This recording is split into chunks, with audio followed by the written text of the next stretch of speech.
Happy Mushoku Mondays, everybody. Welcome back to yet another trek from Mushoku Tensei Jobless Reincarnation novel series. We are on Old Dragon's Tale Part 7 of, I think I can confirm at this point, 8. I think it's going to be 8 because I copied the remaining of the novel into this particular document, and I think if I split it in half, it's pretty much going to be 2 parts. And they might be a little bit shorter depending on how much we have to talk about. I can assume, based on the fact that it's going to be the end, it's going to be a lot to really kind of discuss because we're going to get into like conclusions, and I'm going to want to talk about how that connects to the mainline series and all that kind of stuff. I'm assuming there's going to be some juicy bits coming up here, and we're probably going to want to talk about it. So there's probably going to be plenty to kind of dig through this or whatnot, but we'll see. As always, we'll just take it as we take it. But yes, hey chat, welcome to the premiere. Hope you guys are doing well. Hope you guys have a great rest of your week after Mushoku Monday.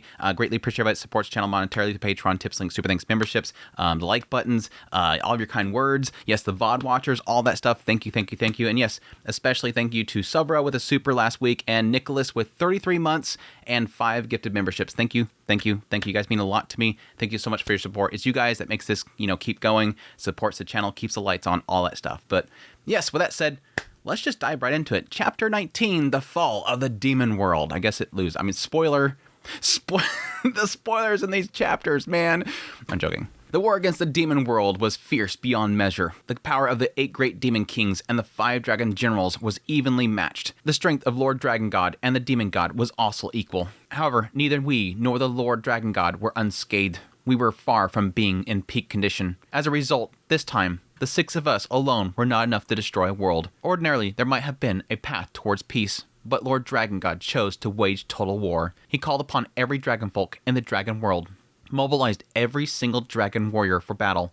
Okay, so this is different. So he's not going in there with blind rage. He knows that he's not doing well. He knows that the dragon generals are going to have problems. And so he's specifically going and taking everybody over here and going over to here. Like, this is an absolute invasion. Sort of, again, the question mark that I had about, like, where did all the dragon folk go? My question mark was like, okay, is it going to come down to eventually the dragon world's going to be in danger and the human god's not going to open the door? Like, he's opened it for everybody else, but when it comes to them, not going to open that door. They may all die. Facing us were the demon warriors. The dragon folk held an advantage in power, but the demons had numbers on their side. And I assume that's going to be the case because, again, the dragon folk take too long to have children. Yes, they're longer lived, but they're not, like, breeding left and right. The demon folks might not have that problem.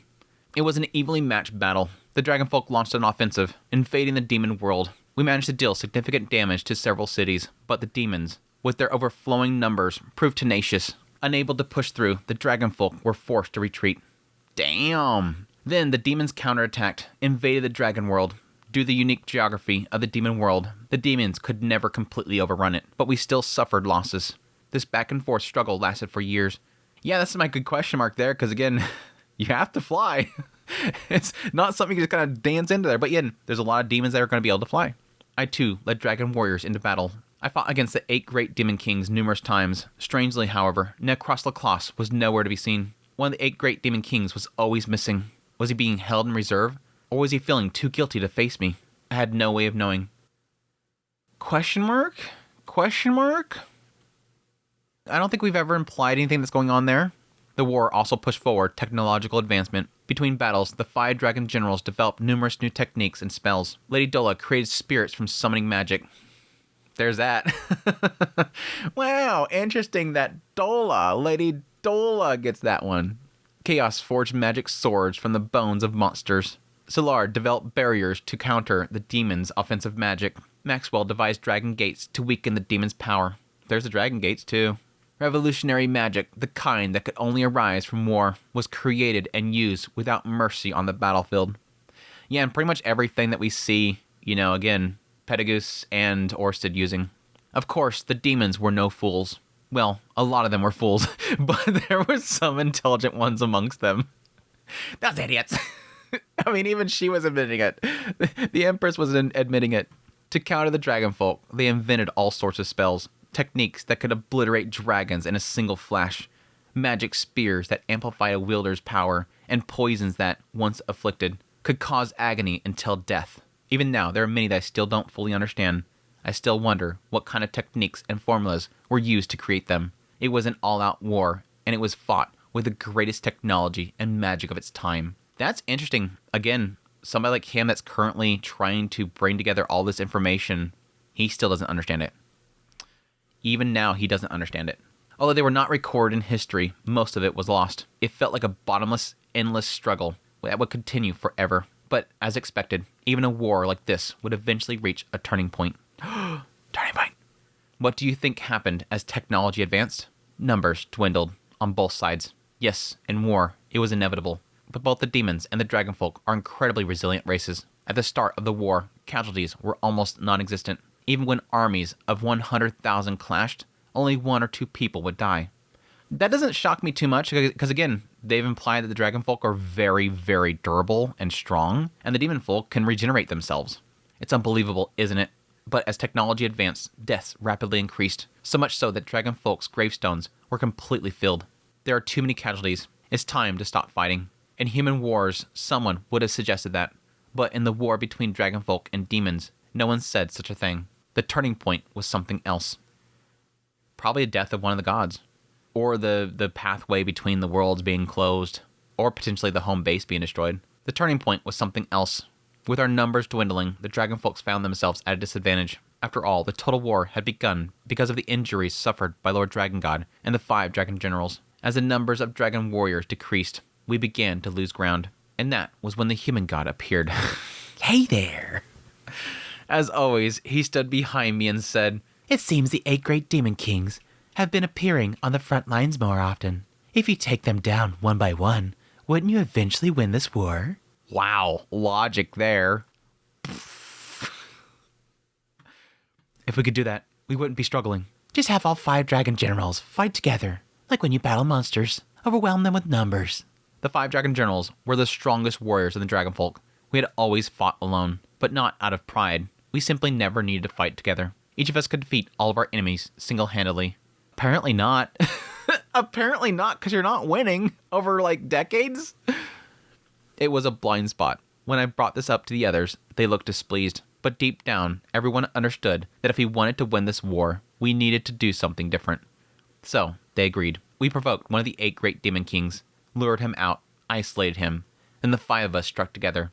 No enemy could withstand a combined might of the 5 dragon generals, the strongest amongst the dragonfolk warriors. The demon king died with his face frozen in shock and despair. And so, one by one, the 8 demon kings fell. With their leaders gone, the demons lost momentum and began to be exterminated by the dragonfolk. But even until the end, Necros Lacrosse never appeared. Instead, the demon god entered the battlefield. When the demon god saw us, he began to grow. 5 meters, 10 meters, 100 meters, 1,000 meters. He kept growing. What the hell? By the time his head reached the heavens and his feet looked like massive walls, the growth finally stopped. Then eyes appeared over all of his body. The eyes fixated on us. The 5 dragon generals and the demon god began to move. What? You might think that getting bigger would make him slower. After all, in human stories, giants are always sluggish and clumsy. But the demon god was different. He moved just as fast as before. His colossal punches and kicks, the size of mountains, rained down upon us like meteors, striking with pinpoint precision. Do you actually need pinpoint precision when you're that big? What? Just having one of his fists pass near us sent us flying dozens of kilometers, smashing us into the ground.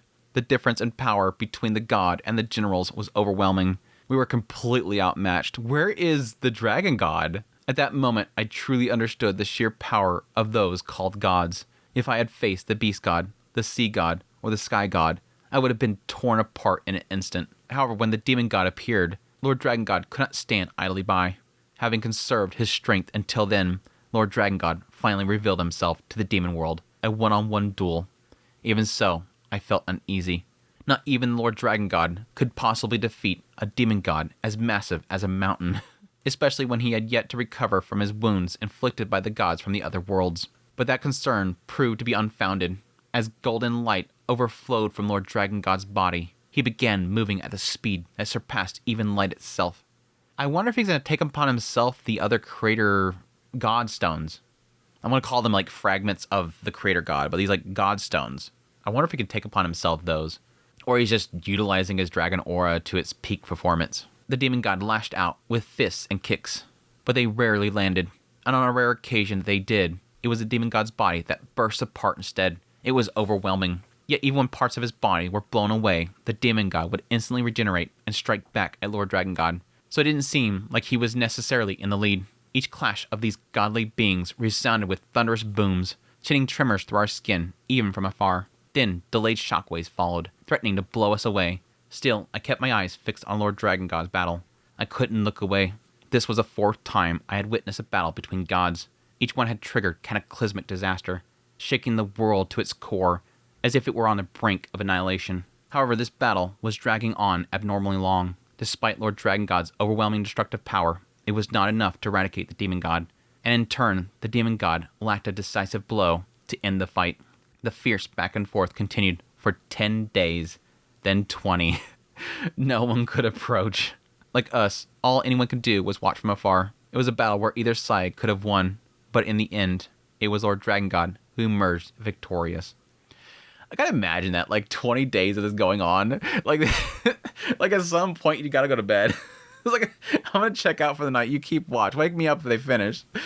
Like, yeah, you gotta have dinner. Everybody sit down for dinner while explosions are happening outside. Everybody's sitting down eating rations. It was exactly on the 100th day. So 100. A divine radiance erupted from beneath the feet of the giant demon god. For a brief moment, I couldn't comprehend what I was seeing. But as the particles of light ascended, I understood. It was a magic circle. A magic circle so colossal that it might have spanned an entire continent, spread beneath the demon god's feet. I couldn't see the demon god's expression from so far away, but judging from his movements, even he had not anticipated this. Who would have thought that Lord Dragon God would use magic? The demon god's body began to disintegrate up from his feet at an alarming rate. Its sheer size made it seem slow, but considering it was as large as a mountain, its collapse was anything but gradual. If this wasn't rapid, what was? Is it disintegrating or is he transporting? Is it disintegrating or are they transporting? And when the light finally subsided, Lord Dragon God returned. In his hand, he held a small gemstone. So disintegrated because he got the gemstone. Lord Dragon God. We rushed to his side. Lord Dragon God was gravely wounded. Not only had he yet to recover from his injuries inflicted by the gods, but his battle with the demon god had drained almost all of his dragon aura. Even the divine aura that we normally felt from him was absent. He was utterly exhausted. Prime and set up for somebody to come in for the killing blow. He looked as though he might collapse at any moment, and every one of the 5 dragon generals trembled in fear at the sight. This is bad. Lord Dragon God, this way. Let's return to the dragon world at once. Lord Dragon God groaned weakly in response. We supported him and took to the skies, but then Lady Dola suddenly turned back. Her gaze fell upon the dazed demons, staring blankly at the death of the demon god, and beyond them, the world itself was beginning to crumble. Yes, this battle between Lord Dragon God and the demon god had been too much for the world to withstand. Lady Dola took in the sight and tossed the gemstone to me. Lapas, you stay here, witness the end. Understood.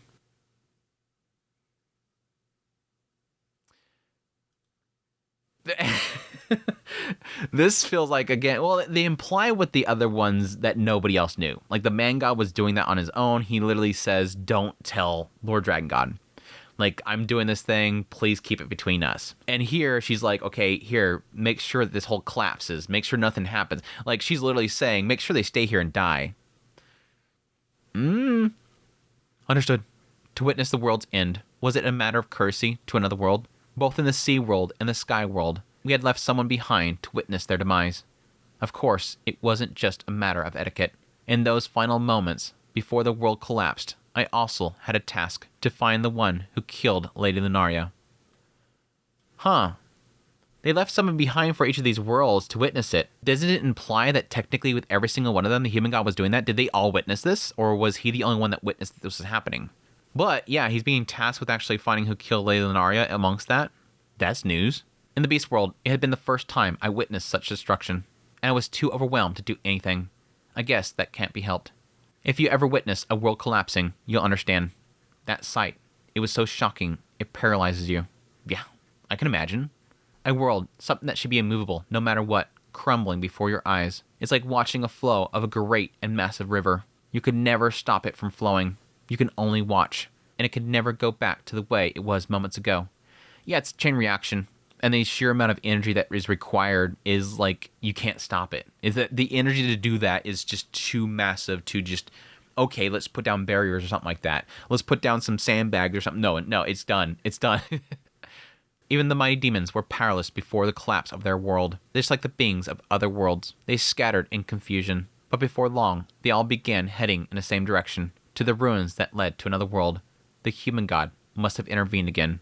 It was a shocking sight, but after witnessing it multiple times, you grow numb to it. With the collapse of the world at my back, I flew across the demon world. At that moment, I was searching for someone, Necros Lacrosse, one of the 8 demon kings. Yet, he never once showed himself in battle. Was he hiding somewhere, or had he already perished? He had strong ties with Kirishishu Kadashishu. If I could find him and speak with him, perhaps I could obtain valuable information. Why hadn't I tried meeting him before this? Because I had no way to. After all, I had returned the Beast God's gemstone to the Lord Dragon God immediately. I couldn't even propose the idea. Besides, I carried a guilt of having led the culprits to the Dragon World. Even if I had suggested it, Lord Dragon God would never allow me to enter the Demon World. A combination of circumstances had led to this moment being my only chance to search for Necros Lacrosse. After flying for some time, I spotted something. The largest city in the world, Demon God City, Dalek, and its grandest castle, Demon God Castle, Gylek. The castle was engulfed in flames. A fortress that should have been impervious to fire was now burning, consumed by a black, unnatural blaze. Regardless of the chaos, setting fire to God's dwelling, such an act went beyond abnormal behavior. Question mark? Even for a fleeing mob, I sensed that something was happening and approached the castle. However, thick smoke filled the air, obscuring the usual entrance, so I descended to the ground. I usually arrived at the rooftop, so standing before the main gate felt somewhat fresh. I saw several guards fleeing from the castle. When they caught sight of me, they screamed and scattered in panic. I moved forward, going against the flow and fleeing soldiers, and stepped inside the castle. Inside, the heat was intense, and charred remains of several demons lay scattered, but it wasn't strong enough to penetrate my dragon aura. Is the human gods in there? I mean, they imply he's already opened the gate. So, question mark? Unless it's Necros Lacrosse. I walked the burning castle, surveying the scene. Naturally, there was no one left inside the castle, about to collapse in flames. The once glorious demon god castle, Gylek. What a desolate sight it had become. I didn't know who set the castle ablaze, but whoever it was probably was no longer here. With that thought, I turned to leave the castle. That's when I encountered him. He emerged from a staircase leading underground, a towering, 6-armed black giant. Necros Lacrosse. Okay. I mean, it doesn't mean that he did it, just that he's there. The very person I had been searching for stood before me. You. It had been a long time since I saw his face, and he looked noticeably emaciated, though an immortal demon shouldn't be capable of losing weight. In his many arms, he cradled an infant. I mean, if he's looking emaciated, if he's losing the capacity, I can assume that he's lost parts and he's shrinking just like Bodygotti did. Laplace, I beg you, let me go. Before I could say anything, Necros Lacrosse hid the infant behind him and pleaded. I understand why you betrayed us, but this child knows nothing. She is innocent. For a moment, I couldn't understand what he was saying. Me? Betray? What are you talking about? What am I talking about? Laplace, wasn't it you who killed Lady Kadashishu, and set the worlds against each other? Okay. I mean, this could be just what he's coming to conclusion on, but there's like a side of me that wonders if the man god's going around and telling everybody this is Laplace's fault. Like, specifically him. Wait, Kadashishu is killed? What do you mean? Stop pretending. I know you plotted the whole thing. I don't know what you're talking about. Tell me, Necros Lacrosse, when did Kadashishu die? Before any of this even started, probably. I calmed the agitated Necros Lacrosse and listened to his story. Apparently, one day, Kadashishu had returned the demon world. Necros Lacrosse didn't know the exact details, but he said that she had been ordered to stay in the demon world for a while. The demon god had simply nodded at his wife's words, not questioning it further. It was just about that time when Kadashishu was nearing childbirth, so he assumed the dragon folk had sent her back, considering her condition. Who ordered it? Who ordered it? The birth of the immortal demons is somewhat unique. They didn't develop swollen bellies or anything like that, but well, that's irrelevant. Shortly after giving birth, Kadashishu was found dead. So one side's not the only one. The demon god flew into a rage and searched for the culprit. Fortunately, the culprit had left behind evidence, scales, and silver hair. Yes, the mark of the dragon folk. And on the night of Kirishishu Kadashishu's death, the dragon warriors who had been dispatched under my command disappeared without a trace. It was a story you heard somewhere before, right? And the conclusion was the same. The dragon folks did it. That Laplace, one of the 5 dragon generals, had taken revenge on the demons. But from there, the story took a slight turn. No, that's a different thing there, because they're saying they took revenge on the demons. But it's like, no, it implies that she came there first.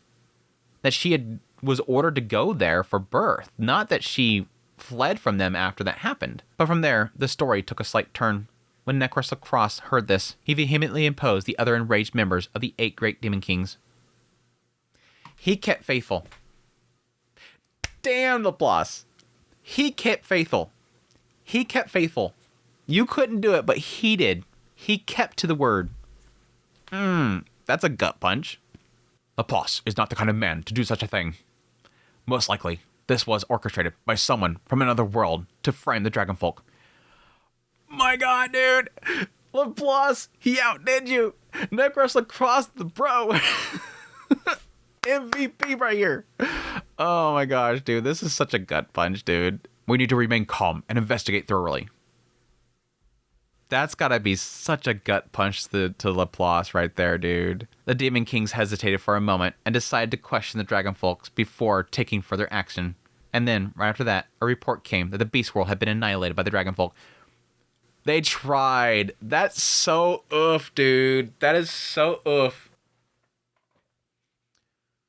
That is such an oof moment. Because again, the demon folk and the dragon folk, that was like so much of the like aggression, animosity. Like those two groups was like the worst of it. And right here, the demon folks didn't want battle. They didn't want war. They wanted to think about this. They wanted to go through this logically. Oof. At the same time, a dragon warrior suspected of murdering Kishishu Kadashishu was captured. Under severe torture, a warrior confessed. Laplace ordered me to do it. Necros Lacrosse was his accomplice. Damn, dude, there's some orchestrated crap happening here. The man god would know this. The man god would know that he potentially would, like, stay true to Laplace. And so this was done to get him out of the way. Necros Lacrosse was immediately arrested and imprisoned. He fell into deep despair. That was how much he had trusted me. Yet, when he reflected on how he acted in the past, he thought, if Laplace sought revenge, it wouldn't be unjustified. After that, Necros Lacrosse had no knowledge of the state of the demon world, but the conclusion remained the same. The demons chose war and faced off against the dragonfolk. Necros Lacrosse awaited his inevitable fate in the dark underground prison. However, even he realized something must have happened when the demon god perished and the world began to collapse. Necros Lacrosse, he managed to break from his cell and escape. From the fleeing people, he learned what had happened and hesitated on what to do next. Then, when he saw the castle engulfed in flames, black flames, seeing the strange fire, he remembered the newborn child of the demon god. Fearing the worst, he rushed inside the castle and found the infant's room. Sure enough, the child had been left behind. He took the baby and fled the castle, only to run into me. Again, this has got to hurt for him, seeing the dedication that he had to what they decided to do, to create that peace between the worlds. I was sure you were the one behind everything, judging by your face. It seems I was wrong. Yeah. My mind went blank from overwhelming revelations. Yes. If this was true, then we had fallen into the trap and been framed by someone. But who? And for what purpose? At the very end, I knew Necros Lacrosse wasn't lying. He wasn't the kind of man who would tell a lie. In the first place, he wasn't intelligent enough to think of one. I like to talk in detail, but right now, my priority is ensuring the child survives. If you really hold no hostility towards me, then please, step aside. I slowly moved out of the way, letting him pass. The child of the demon god. Anyone could see that once she grew up, she would surely become an enemy of Lord Dragon God. Yeah. Yet, I couldn't bring myself to stop them. After hearing Necros Lacrosse's story, how could I possibly kill an innocent child? If, after mistakenly destroying their world, I killed a child out of fear of revenge, I would be nothing more than a villain. Head to the teleportation shrine. The path to the human world is still open. Huff, I owe you one. Necros Lacrosse left, cradling the newborn infant, whose eyes had yet to open, and I, too, returned to the dragon world, holding the information I had obtained from the Necros Lacrosse close to my heart. Is he going to tell anybody? Who's going to listen to him at this point? It's like you get so far with like blooding your hands with a lie Would you even accept the truth? And thus, the demon world collapsed. Chapter 20, Defection. When I returned, Lord Dragon God was lying on the floor. His condition was terrible. Blood flowing from his shoulders. One of his eyes was shut, and one of his legs was crippled. On top of that, he had sustained a severe wound on his arm from the battle with the demon god. He was battered and broken. That was the only way to describe him. Wounds inflicted by one god upon another did not heal quickly. It would take an incredibly long time, perhaps even hundreds of thousands of years, for him to slowly recover. Laplace, you have done well. Yet, Lord Dragon God had a calm expression. I mean, to him, he got his revenge. For him, he got his revenge for his beloved. And he secured the safety of his people. That's all he cares about right now. Despite his many wounds, he seemed relieved that his revenge had been carried out. No matter where the culprit had been, no matter if he was still alive, the fact that their world had been destroyed was enough for him. The demon world has been destroyed without issue. I see. Then you should rest as well. You must be exhausted. However, beneath his calm demeanor, there was a hint of unease and regret. He must have realized that he had gone too far. At least he has that in his head at this point. That again, he's not completely lost in his rage. That he can at least stop and go, again, that's a bit much. And this was not what Lady Lunaria would have wanted. Yeah. If things had remained peaceful for tens of thousands of years, Lord Dragon God's mind would have been cooled, and maybe he would have been able to find another path to solve this incident. No, before that, I have something to discuss.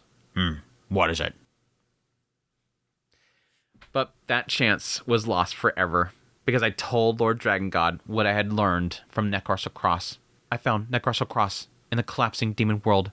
According to him, Kirishishu Karishishu. Lord Dragon God listened to my words with a blank expression, as if to say, and what of it? But as the story progressed, his expression changed. First, it turned grim, then suspicious, then thoughtful. By the time I finished, he was deep in contemplation, his face twisted in a troubled frown. That is all. Lord Dragon God. He remained silent, lost in thought, not responding to my voice. But my report was complete. For now, I would follow orders, withdraw, and rest, just when I thought that. So, it was him. He knows the human god. It's like the only option. But how would he know? He must have seen it. He must have seen it, right? Lord Dragon God muttered and slowly rose to his feet. He stepped out of bed and began to leave his room. Where are you going? Startled, I asked that, and he answered.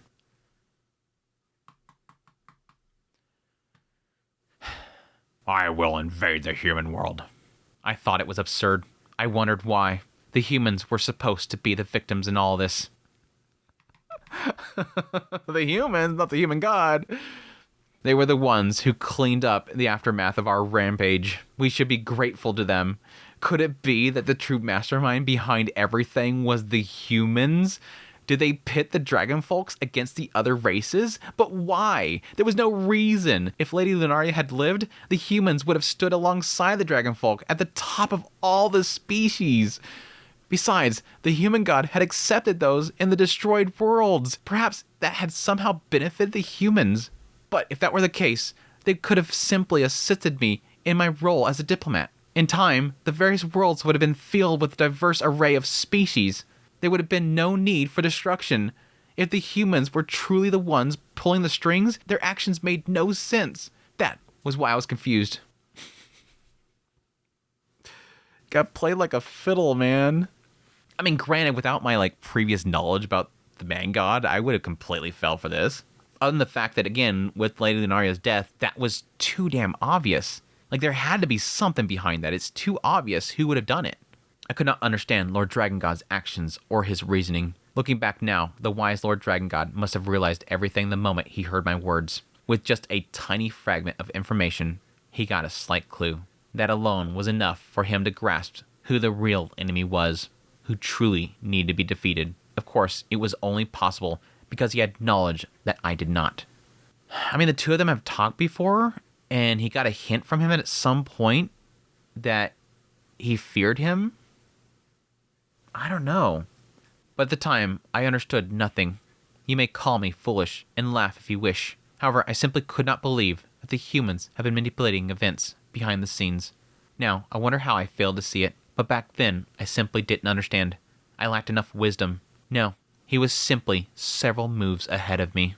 Summon the 5 dragon generals. The battle is not over yet. The Lord Dragon God did not explain himself. Until now, we'd always followed his commands without question. If Lord Dragon God said to turn right, we turned right. Thus, he must have believed that no explanation was necessary. Of course, he was not wrong. That was how we had always been. But just that once, I wanted an explanation. I needed one. Just that one time. That is all. Begin preparations at once. Once the 5 dragon generals had gathered, Lord Dragon God immediately issued the command to attack the human world. Just the command. No explanation. Then, dragging his wounded body, he left the meeting room without another word. He seemed to be in a hurry, but we had no time to question it, because the order we had received was far too shocking. This is ridiculous. This is a war meant to avenge Lady Lunaria. The human world is her homeland. What purpose does attacking it serve? I do not know, but Lord Dragon God must have some reason. He must. The 5 dragon generals were all stunned. Naturally, they believed the war was already over. Now was the time to heal the wounded, to rebuild the cities that had been destroyed. Yeah, remember this entire world right now is in shambles. Like, it's destroyed. It's been attacked several times. And again, the gravestones are filled. Mourn the dead. Start again. Look to the future. And yet, we were being told to fight once more. And on top of that, we were told to fight against those who have been our allies until now. Against all those whom we had no reason to fight. Wait, then what do you propose we do? The human world had always been our ally. Are there truly reasons to invade and destroy them? The meeting without Lord Dragon God was an unusual occurrence. Normally, when Lord Dragon God issued an order, we the 5 dragon generals simply acted upon it. And yet, on that particular day, we kept on talking. There were many reasons for it. The human world was Lady Lunaria's homeland. The human god had always been an ally of the dragon folk, and had helped us many times in the past. It's easier to understand if I use myself as an example. But in fact, the other dragon generals had also been helped by the human god on multiple occasions. Destroying the human world would be easier compared to our previous battles. But our previous battles had all been fought as means of avenging Lady Lunaria. That's a good point there. Again, they've mentioned before that the humans are like weak. Again, the human god will be powerful and should be on equal footing with Lord Dragon God. But I don't necessarily see them having like human generals that are going to step up against them. Nah. I mean, the demons, they had some strong people there. But even the rest of the places were weak compared.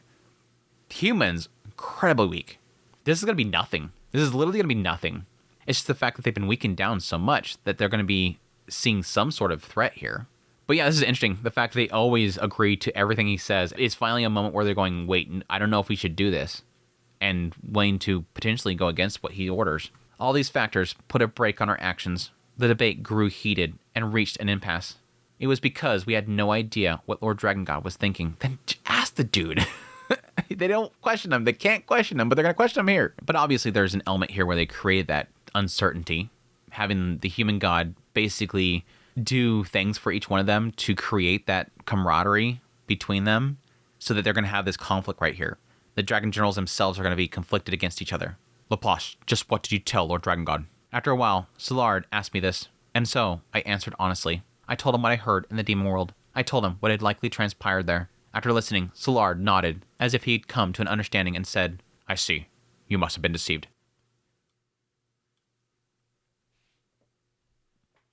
We're back there. I'm back on this again. I'm back on Soulard again. I'm back on this boy again. You sus again. The dragon god heard this. You must have been deceived. You, Laplace, you heard that and were deceived. So you're saying that when Lord Dragon God heard this, that he was deceived too? That he was foolish? That he would believe something stupid here? Laplace just relayed what he was told. Lord Dragon God, upon hearing that, said, I know exactly what happened. Things click for him because he knows something nobody else knows. So you're saying that Lord Dragon God's stupid? You're questioning, I mean, they're questioning him right now, obviously. Deceived? Me? Yes. Necros Cross must have lied to escape from you, to let the demon god's daughter escape, and to pit us dragonfolk against the humans. I hadn't thought Necros Cross was capable of lying, but if his words were false, then everything made sense. Again, Lord Dragon God knew immediately what you were talking about. I considered that even someone like Necros Cross, in such an extreme situation, could have forced himself to think quickly and come up with a lie, even though I had believed that he was not the kind of man who could lie. Well, even if he had always spoke of peace between worlds. If his beloved world was on the verge of destruction, then of course he would resort to such a measure. It was only natural for him to try to make the dragonfolk and the humans fight each other. Perhaps the reason he never appeared on the battlefield was because he was working in the shadows. No, again, I think that's the biggest confirmation there. The fact that he wasn't present. He was in prison. It's not that he was chill in the background, like, knowing that this was all going to happen. Like, this implies that he knew that the demon god was going to fail and die. Nobody would have that expectation, especially since the dragon god is so weakened. Maybe his usual foolish demeanor was all an act meant to lead up to his final betrayal. He was going for the long game, man. When people are confused, they rely more on external information than their own certainty. Necros Cross cannot lie. That fact was powerless in the face of possibility that he might have lied, because there was no definitive proof. Perhaps that's true. And yet, something about it still nagged at me. Under normal circumstances, Lord Dragon God would not have been deceived, but because it was your report, he believed it without question. And when it was put like that, I had nothing to say in return. The reason Lord Dragon God had believed my report so readily was that he trusted me. But it's still just a report. He literally came there and said, he said this. It's not a report saying, I'm saying this. He said this. No, that's not how that works. The logic there is so flawed. If I had given him false information, then that was my responsibility. No, Laplace, that's not how that works. That's not how a report works. You're not giving a witness account. You're telling what a witness said. It's completely different things in a report. We are the 5 dragon generals, the hands and feet of Lord Dragon God. Normally, we do not question orders and simply obey. However, the next words forced upon us a decision unlike any we had ever faced before. Just this once. Should we stop him? Yeah, this was mentioned in the main line. This was mentioned. Everyone held their breath. Even if it was my faulty information that led to this, the order had already been given. An order given by Lord Dragon God meant that he had made his decision. Stopping it would mean opposing Lord Dragon God himself. Giving opinions before a decision was made is one thing, but this was different. Denying a god. Again, you just gave a report.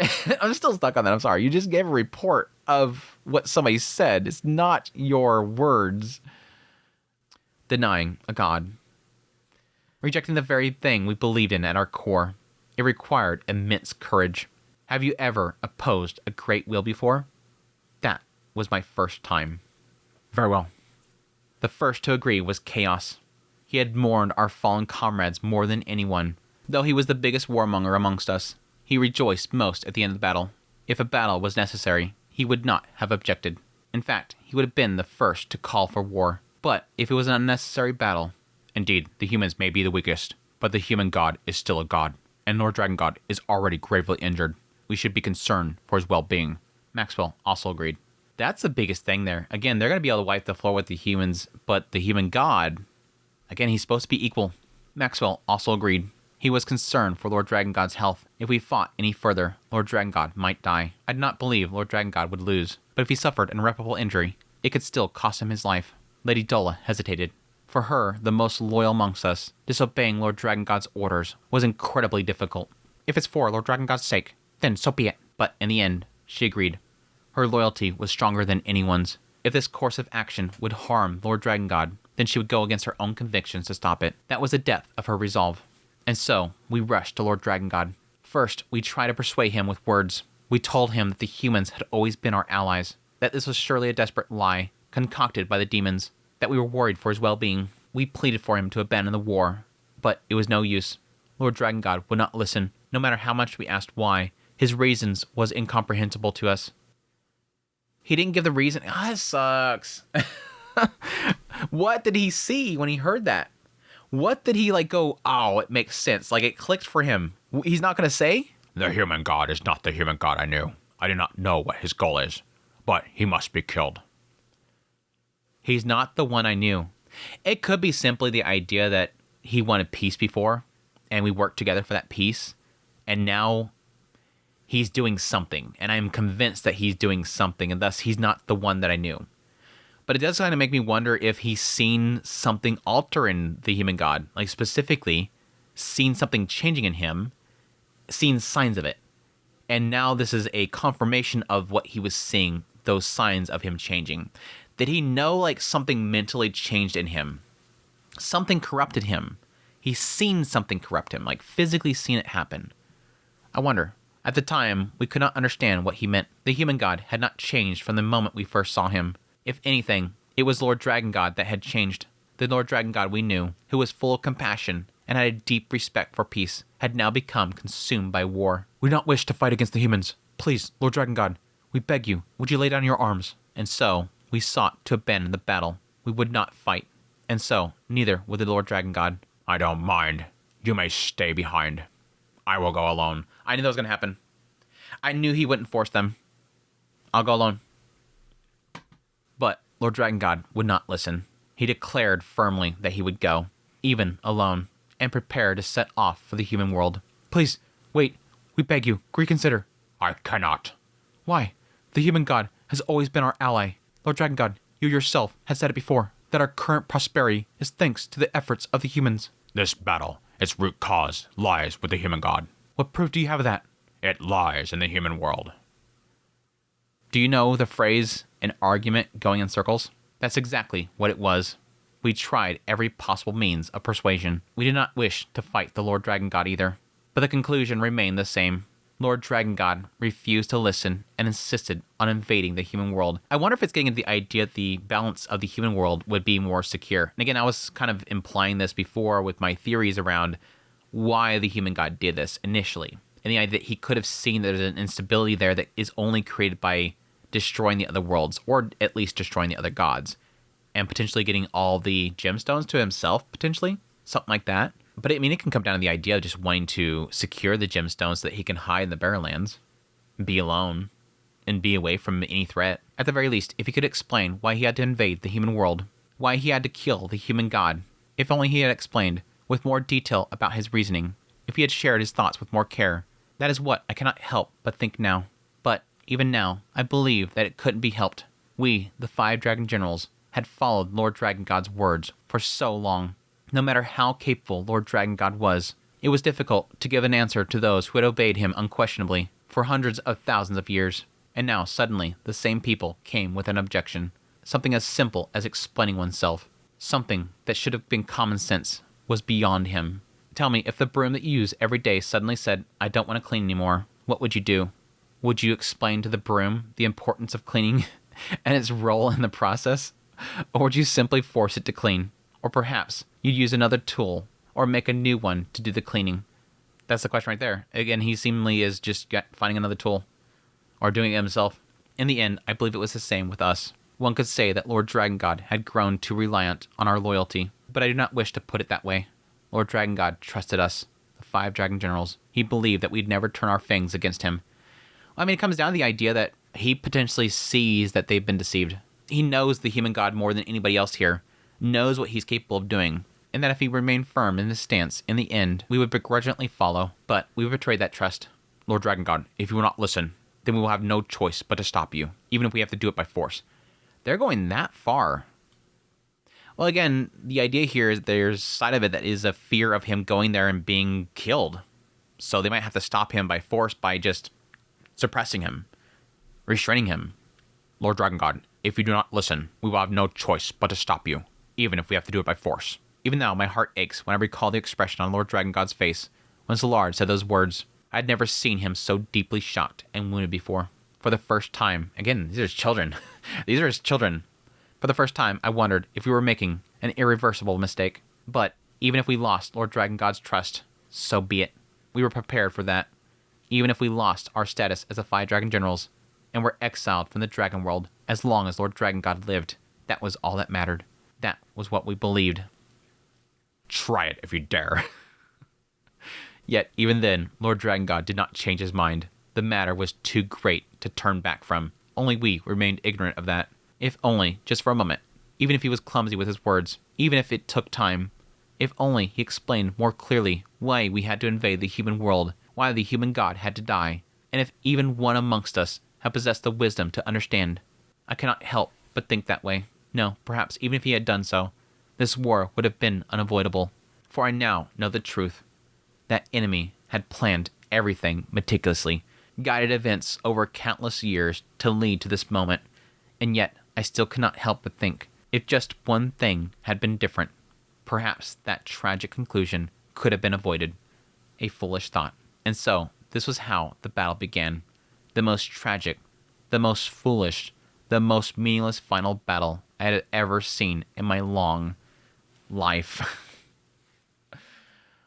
Yeah, it sucks to have this be like the conclusion here, because again, you're assuming that they just want to, restrain him to make him stop. He's probably like, no, this isn't going to happen. I'll take you guys down to save the rest of them, whatever. But it's probably going to come down to the human god showing up at some point and dealing the final blow. No doubt there. He's been in the dragon world before. He's going to pop right in there. Chapter 21, The Betrayal of the Five Dragon Generals. The betrayal of the Five Dragon Generals. That was how history had recorded the battle now. Who recorded it? Who recorded it? Well, it's not entirely incorrect. Even if we did it for the sake of Lord Dragon God, in the end, it was still betrayal. Yeah, this is your order from the king himself. An undeniable betrayal. However, there was one major inaccuracy. In reality, only 4 of the 5 Dragon Generals participated in the battle, because I did not fight. After the battle, someone had to clean up the aftermath. It would be a battle between Lord Dragon God and the 5 Dragon Generals. Some of the generals perhaps might die. If that happened, the dragon world would be left short-handed. Who would oversee the dragon warriors? Who would hunt the monsters? Who would continue the research on magic? And who would assist Lord Dragon God? That role fell on me. They came to the decision that they're going to stop Lord Dragon God, and they're going to set it up in case they're going to lose. Like, in the end, they're still like, we got to make sure that somebody's left behind, so if we lose, there you go. Okay. I mean, some logic there. It was a crucial role, yet a shameful one. Why was it shameful, you ask? Listen carefully.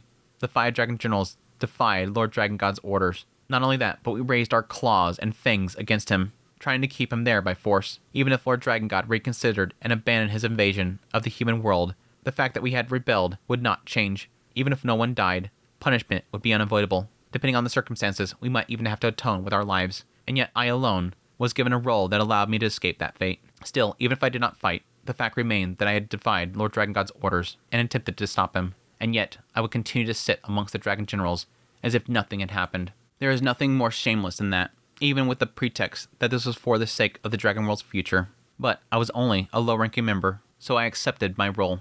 Now, when I say it was a battle, it didn't start immediately. Lord Dragon God versus the Dragon Generals. If they fought, 1 or 2 mountains would be obliterated with ease, even if they were to fight. Preparations had to be made beforehand. Stopping Lord Dragon God. It's very easy to say that. Strike him, kick him, weaken him, bind him, and lock him away somewhere. You might imagine trying something like that. But to exert enough force to stop Lord Dragon God's movements meant mountains would be wiped off the map, and there was, of course, no place that could contain him. We would need an extraordinary spell. It was like a child challenging an adult. You may not have much experience with children, but no matter how sick or injured an adult might be, a toddler would never overpower him. That's true. I mean, that's the mindset that I have. Like, okay, they're going to stop him. Okay, let's do this. We got to stop Lord Dragon God. Okay, think about what happened before with the destruction of all the other worlds.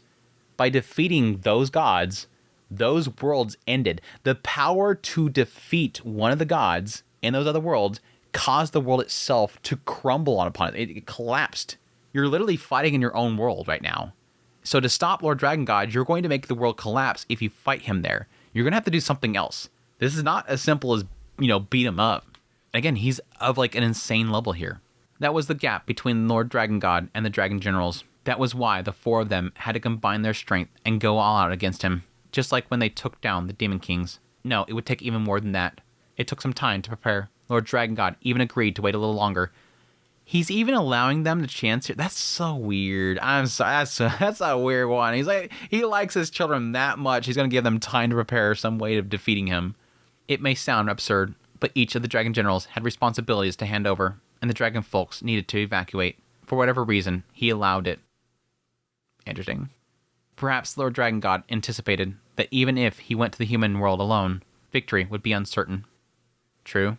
Or perhaps he thought that, given time, the Dragon Generals would come to their senses. I do not know. While the generals were preparing, I remained by Lord Dragon God's side, overseeing the evacuation of the Dragon Folks from the City of Chaos to other settlements. No one knew where the battle would take place. but chaos was at the world's center. There was a high chance it would be caught in the crossfire. See, this is where I kind of start to get like, okay, this is a bit much. There's a side of me that wants to excuse how dorky this sounds because it's like Lord Dragon God himself, again, sees these as his children. And you might see the fact that they are rising up against him to be a sake of them, his children, paving their own path. They have chosen their own future. And I eventually have to hand this over to them. So, okay, I got my revenge. I still want to get the human god, but you've chosen this. Here you go, have your world and do as you wish. So he's allowing them the chance to overcome him and take over the world. They're the children rising up to take the place of the father, whatever. But there's a side of me that's like, why would he do this? Because he's convinced he knows what's happening and they're standing up against him. And he has all of his children to consider here. He knows, he's convinced in his mind, Lord Dragon God's convinced that the human god has done this, and he's now trying to destroy him and his world. So he has to go destroy the human god. That's my last target. That's the one that's behind everything. And again, that's technically the one that started this whole thing. To get my ultimate revenge, I have to finish this last thing. He started. He's the reason that Lunaria is dead. The human god. He's the one that did it. I need to get that done. For the sake of Lunaria and the safety of my children. Not just the 5 dragon generals, all of my children. All of them. These 5 step up and say, no, don't do it. Okay, I'll let you have a chance to set up. Let me get all my people evacuated, potentially destroy my world as I fight these 5. Just take them out. Why wouldn't Lord Dragon God just kill them? Why wouldn't Lord Dragon God just beat them out? Just knock them senseless? Why would he give all this time for everybody to be evacuated, be displaced, and potentially the world itself be destroyed in the end in the battle? It just doesn't add up. It is, in my brain, it doesn't add up. None of this makes sense to me. Maybe it'll explain it. And again, their home is at threat of being destroyed because of this. Why would he even humor this? There was a high chance it would be caught in the crossfire. I spent several days leading the evacuation.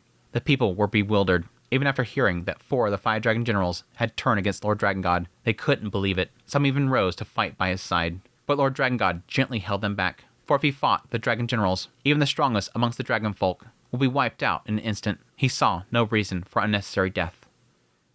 Again, he cares for these people. Why is he even humoring this? After the evacuation, I remained by Lord Dragon God's side, not only to show that I was still his loyal aide, but to also prevent him from growing impatient and departing for the human world. Lord Dragon God remained silent. He did not speak to me, nor did he push me away. He simply sat, lost in thought. He might be potentially right here. I wonder if he's setting up for the resurrection spell right here, because he's the one that creates it. I wonder if he's right now trying to think of it right now. He knows that things aren't going to end well. Like, he knows the human god has gotten exactly what he wants, and he knows that the only way out of this is to create this spell, and he's doing it right now. And he's potentially going to use that art on them right now. He simply sat, lost in thought. Had he wanted, he could have ignored my feeble attempts to restrain him and left for the human world at any time. What was he thinking? I can only imagine. But Lord Dragon God was wise. By then, he had already figured out the identity of the mastermind. Perhaps he was contemplating his motives. Or perhaps, even then, he had already foreseen the worst possible outcome that was to come. There it is. There it is right there. At any rate, those days had come to an end. The dragon generals had sent word that they were ready. Upon receiving this news, Lord Dragon God looked at me. What will you do? I will fight by your side, my lord. I had a sense of duty. To uphold the will of the dragon generals. To ensure Lord Dragon God would not be alone. To fulfill my duty as the last remaining general. Lord Dragon God gazed at me for a long moment. Then slowly shook his head. I will not allow you to fight. For a moment, I thought that was because I had once opposed him. He would no longer allow me to stand by his side. Instead, you will serve as my child's protector, just in case. But he entrusted me with a task of utmost importance, the protection of the young master. Until then, that duty had been left to the elite dragon warriors, but he must have felt that they were not enough. Looking back, he must have feared that while he was fighting, the young master would become a target. Do not let even a scratch befall him. Yes, sir. At that moment, I didn't think the young master held such an important role. I only saw it as being entrusted with the most precious thing to Lord Dragon God, as a memento of Lady Lunaria. I simply believed I had to protect him, no matter what. That was the extent of my understanding. Now, he's somebody very, very important. Something very, very important for the future. And then I mounted Salyak and carried the young master far away to safety. And after a short while, chaos was eradicated. Again, you're allowing literally your world to be destroyed to get into this whole thing. It's just why? Why is it necessary? Chaos was destroyed by a long-range bombardment from the cannon dragon gates created by Maxwell. Multiple beams of light traveled across the sky, striking chaos. The moment they landed, the beams of light became orbs of light, literally destroying the entire mountain, the tallest mountain in the dragon world, the most historic city in the dragon world. I was stunned. I hadn't been told the kind of battle that dragon warriors had been planning to wage. Never in my wildest dreams did I think they would so easily obliterate that chaos. That city, which was so rich in history, which had been protected for 1,000,000 years. For a moment, I even wondered if the dragon generals had truly betrayed Lord Dragon God. They know that they have to go all out. They know they're fighting a god. But thinking about it rationally, the answer was clear.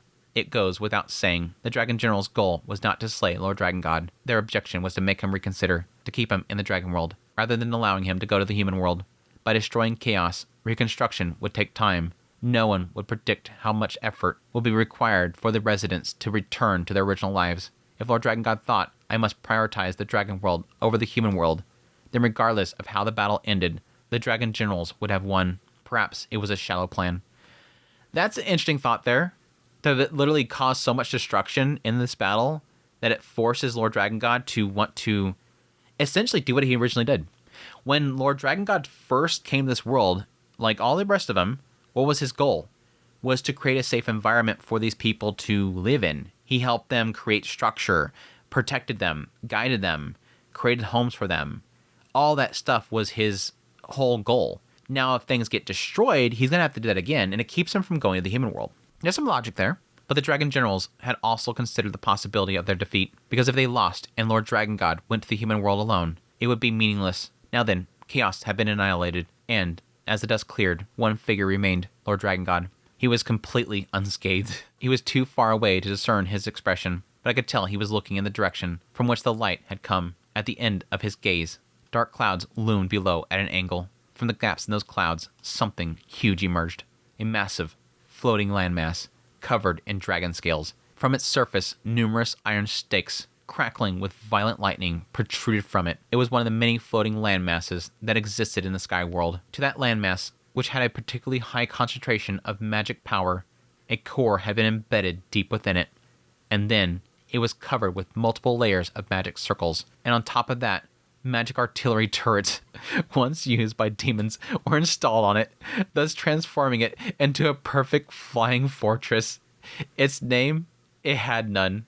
But if I were to give it one, Chaos Breaker.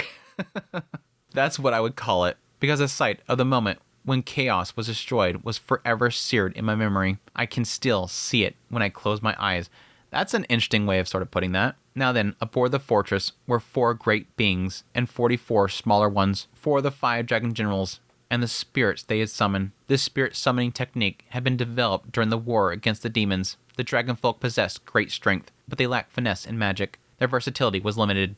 Spirit summoning was a technique created to overcome that weakness. The summoned beings, crafted to oppose Lord Dragon God, were even stronger and possessed even more abilities than those used during the war. This is interesting because they're sort of putting it, especially what they kind of mentioned earlier with the actual Chaos Breaker. This seems like an amalgamation of not just what they learned while fighting the other worlds, especially the demon world, but also seemingly the technologies they got from them and implementing it here. It's a culmination of everything they learned. As soon as they recognized Lord Dragon God's presence, they took flight, spreading out around the fortress. However, before they could fully deploy, Lord Dragon God moved. He slowly raised his arm, pointed a single finger at the fortress. In that instant, something invisible shot from his fingertip, hurtling towards the fortress, an overwhelming surge of power. Even the dragon generals would not survive if caught in it. But before it could reach them, the fortress shape began to distort. A massive distortion field had been generated.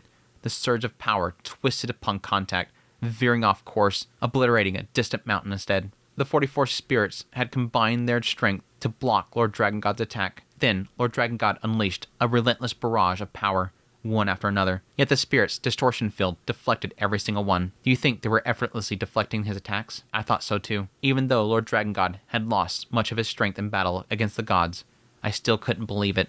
Could just 44 spirits truly withstand his attacks? But that wasn't the case. As the fortress approached Lord Dragon God, the spirit's radiance began to fade. And then, just one step closer. No, step isn't quite the right word. Regardless, just as the fortress was about to reach Lord Dragon God, the spirits lost their strength, vanishing one after another. The distortion field disappeared, leaving the fortress exposed. Even so, it was still covered in tough dragon scales. Yeah, this kind of implies to me that they're trying to get this thing to him to, like, apply some kind of circle, or it could just be a massive explosion. At that moment, Lord Dragon God reached for the sword at his waist. It was the God Sword. Damn, you gotta bring it out. Lord Dragon God reached for the sword at his waist. It was a God Sword, forged by one of the 5 dragon generals, the Mad Dragon King Chaos. It was a genuinely divine blade, a sword powerful enough to withstand Lord Dragon God's power. He slowly brought it to his side and swung away. I thought that I had clearly seen the power of a god before, but that was only when gods clashed with other gods, when the opponent had equal strength. It could appear ordinary in comparison. This strike, however, seemed to warp the very world itself. Everything felt misaligned, and in truth, it was. The sky, the clouds, even the distant dragons flying overhead, and the fortress looming before him. All of it went out of alignment and fell. Everything had been cleaved in two. What meaning did dragon scales hold against the power of a god? I thought it was going to say, like, he literally, like, cut existence. Like, literally the existence of the world, like, fabric of matter just, like, cuts and a void is left there. I wouldn't doubt that's basically what it's saying. What value did the pitiful defensive spells of mere mortals have? The massive fortress split in half, its upper section tilted and fell towards the sky below. Only the lower half remained, perhaps because the core had been placed deeper within the structure. The dragon generals stood atop the floating rock. As the rock began to split and fall, they swiftly took flight. Their appearances had changed drastically from what I remembered. Their bodies were now 3 times larger than before. The thick scales covered even their faces. Their nose and mouth protruded, and horns grew from the back of their heads, transforming them into something resembling a dragon. It was a secret technique developed by the demons, capable of altering the body through the use of magic power. The dragonfolk had taken this technique and evolved it further, adapting it for the use of dragonfolk. By transforming their bodies into a more primal state, they gained explosive power. In exchange, their lifespan was drastically shortened. The 4 individuals with such bodies also wielded unfamiliar weapons. What? I don't know if they ever implied something like that with demon folk specifically. I mean, the idea of them altering their body makes sense. I can see that. Again, like, especially with what Body Gotti does with his body, and how it alters with, like, certain mass and damage and whatnot. I mean, it doesn't, like, shock me, but at the same time, I don't know if they've ever kind of implied this before. And taking that technique and applying it to the dragonfolk, yeah, making them look more, like, dragon-like or whatever. It's very, very interesting. Spears. The dragon generals were armed with god spears crafted by chaos. Normally, the dragon generals did not rely on weapons, but this time was different. Their opponent was Lord Dragon God. Without weapons, they wouldn't even be able to leave a scratch. The 4 figures soared through the air at incredible speed, launching themselves at Lord Dragon God. Their intent had likely been close-quarter combat from the beginning. The fortress, the spirits, those were nothing more than measures to shield themselves from Lord Dragon God's long-range attacks and close the distance. Yeah, I can see that. But again, I was kind of assuming that the fortress itself was just a way of kind of applying a circle on him by enhancing their physical abilities with the secret technique, increasing their offensive power with spears, and using every technique devised during the war against the demons. They aimed to chip away at Lord Dragon God's strength. The culmination of the Dragon General's wisdom and relentless refinement had granted them the ability to wound the body of a god. Their ferocious assault had been overwhelming. With every movement, shockwaves rippled through the air, flashes of light burst forward, and the entire dragon world trembled. Even the slightest overflow of power could shatter mountains, eradicate swarms of dragons, and drag thousands, tens of thousands of dragonfolk into destruction. The dragon generals had obtained the power to wound the body of a god. However, that was all. It only meant they were capable of inflicting damage. Even with that power, they were still far from overwhelming Lord Dragon God. They barely managed to hold their own due to their numbers, 4 against 1. Again, this makes me believe they're not going to do anything to him. It's just a distraction. The man god's going to come in and deal the final blow. Had it been a one-on-one battle, they would have been annihilated in an instant. But barely, just barely. Even if they were clearly at a disadvantage, the strength of the dragon generals had reached Lord Dragon God. They had reached a god. Even if it had just been the tip of a finger, They had undeniably reached him. I got one Finky in there. We did it. I give him respect. They had proven that mortal determination could reach the level of gods. And that proof, what it means to me, no. That can wait for now. He's already hinting right there. This shows to me that I can get the human god. This shows to me that my path right now is worth it. I like how significant this is. I like that Refugien took a moment to stop here and go, by the way, this is important to the person that's narrating the story. Again, Laplace is telling the story. And currently Laplace is building towards the goal of taking down the human god, the man god. And so as he's telling the story, he's basically saying they put everything into effect to try to reach a god, Lord Dragon God. All this stuff right here is a culmination of technology and techniques and everything that they're applying. And again, shortening their lifespans. They're altering their body, which is going to harm them in the future. But it's everything culminating to get close and just touch him. Just a finger. Just enough to touch him. That proves to me that if I keep doing what I'm doing, I can reach a god too. It's not like this is impossible. You can touch a god. At any rate, the battle between dragon generals and Lord Dragon God raged on. Lord Dragon God, who was gravely injured and on the brink of death. The dragon generals, who, after meticulous preparation, had finally managed to land a hand on a god. The 5 of them fought on, nearly as equals. I watched the entire time, because I believed that it was my duty to bear witness. How many days did the battle last? Well, not many. When gods clash, it's not uncommon for battles to span years. But this time, it didn't last that long. Even so, it was a few days. Yes, 6 days to be exact. I'm surprised it lasted that long. Like they were able to hold up that long against him. The dragon generals had aimed for a swift, decisive battle. Of course they did.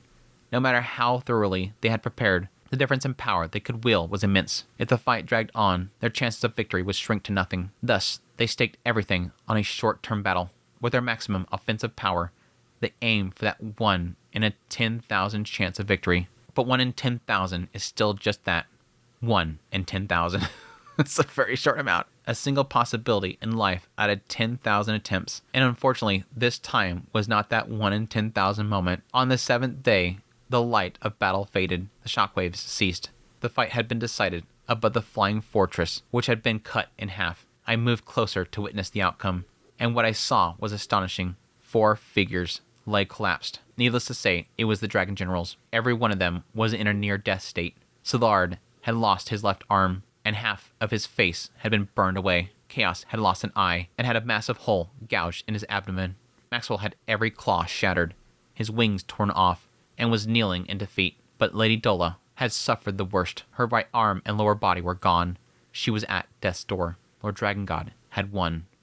I'm surprised all of them managed to land on this platform. I figured they'd be falling into the sky. However, there was something strange. The human god, probably. From Lord Dragon God's chest, an arm protruded. Was it Szilard's arm? Or Lady Dola's? It's a human god. No, it wasn't that. This arm had no scales. Yep, I called it. I knew it was going to be the human god to finish it off. Its skin was pale and featureless, a limb so nondescript that it refused to leave an impression, as if shrouded in mist. Everyone, even Lord Dragon God, stared at it in stunned silence. No, at the one to whom the arm belonged, a single god standing behind Lord Dragon God, having landed a fatal strike. Human god. The human god had thrusted his hand into Lord Dragon God's chest, grasping his god gem in his hand. And that is chapter 21. I didn't realize this was going to be the stopping point. I just went based on page count and where a chapter would end would be a good stopping point for this part. So that is a massive, massive troll of a cliffhanger if I've ever seen one. I love it. I love it. We're doing it. We're doing it. We're going to stop there. We're going to stop there. I mean, honestly, this is not like a shock to anybody, right? This is kind of where we assume things would go. I don't know if they ever implied that the man god himself was like the final blow. It's just the fact that, yes, he caused the death. Like, he is at fault for this whole thing happening. My assumption at the time when I first heard about this or read about this kind of stuff was that, yeah, he orchestrated, because we always assume that the human god or the man god at the time, he's just weak. He's just a weak individual that just puppeteers things, that he doesn't himself have power. Again, this kind of just paints a different picture, because obviously we see that they're supposed to be equal. It's just that Lord Dragon God's really damn tough. It's just that he decided to manipulate everything so that he can have the greatest advantage in the end. And here's his moment. Finally has his chance. Get in there, get that hit in. And it sucks because, again, this is Lord Dragon God winning in the end. He does win against his generals.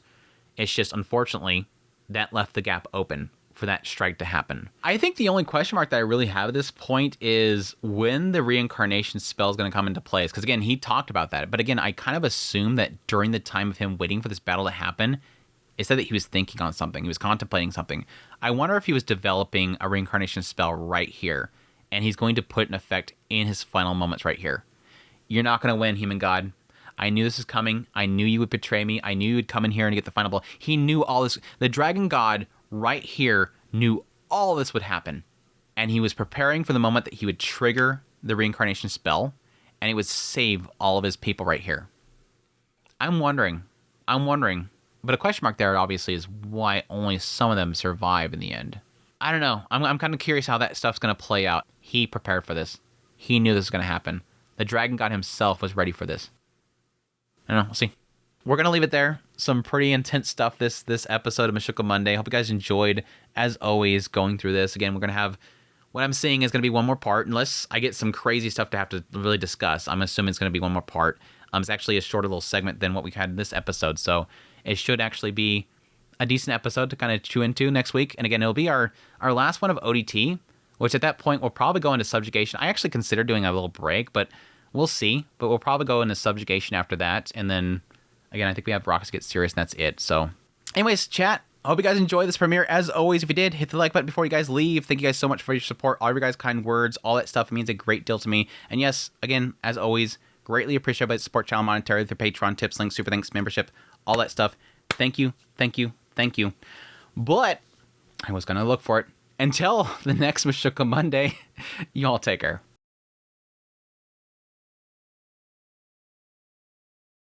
This battle, its roots cause lie. This battle, its roots cause. This battle, its roots cause. Its root cause lies.